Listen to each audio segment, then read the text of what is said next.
ये है 1 rupee coin. जब भी ये उछला है, हर बार लाखों टैक्स पेयर्स की कमाई एक साथ उठाकर पूंजीपति बिजनेसमैन की झोली में डाल दी गई।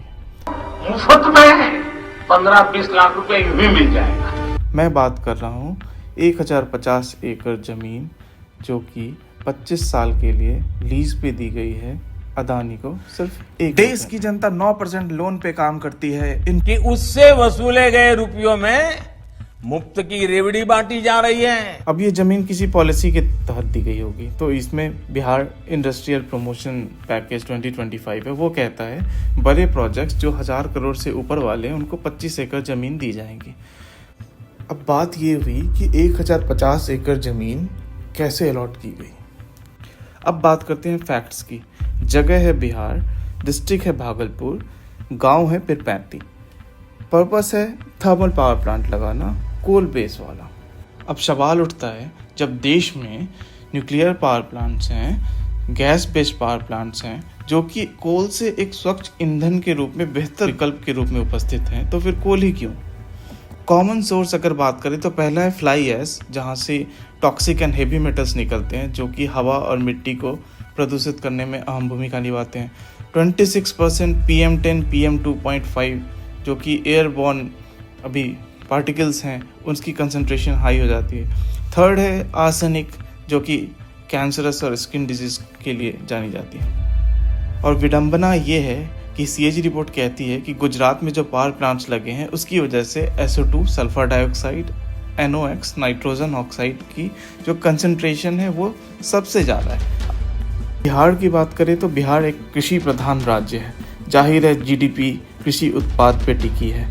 इनकी फाइल्स हमें कहती हैं कि 12.72 लाख टन आम और 1.98 लाख टन लीची ये हर साल प्रोड्यूस करते हैं। अब जाहिर सी बात है ये आम और लीची विदेशों में एक्सपोर्ट की जाती है। गांव वालों से बातचीत हुई, पूरा आम का बाग है और लगभग कितने पेड़ होंगे? 10 लाख पेड़। तो उन्होंने बताया यहाँ आम, लीची और टीक के लाखों हरे वृक्ष हैं जो कि इसे काट दिए जाएंगे। अब अदानी ग्रुप ऑफ कंपनीज कहती है कि वो 15,000 जॉब क्रिएट करेंगे। क्या ये आज आ रहे मुनाफे से कहीं ज़्यादा होगा? अब बात तो उतनी सी हो गई है, गांव में ज़मीन बेचकर शहर में एक स्प्लेंडर खरीदना। कुछ लोगों ने आवाज़ उठाई तो उन्होंने हमारे ही लोगों को हमारे विरुद्ध खड़ा कर दिया।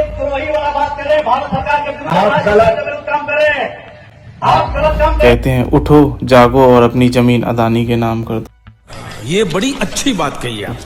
मुझे तो चिपको मूवमेंट याद आ रहा जिसमें सुंदरलाल भगुना जी ने अहम भूमिका निभाई थी। 1980 के दशक में तब की तत्कालीन प्रधानमंत्री इंदिरा गांधी जी ने हरे वृक्ष को काटने से 15 साल के लिए रोक लगा दी थी।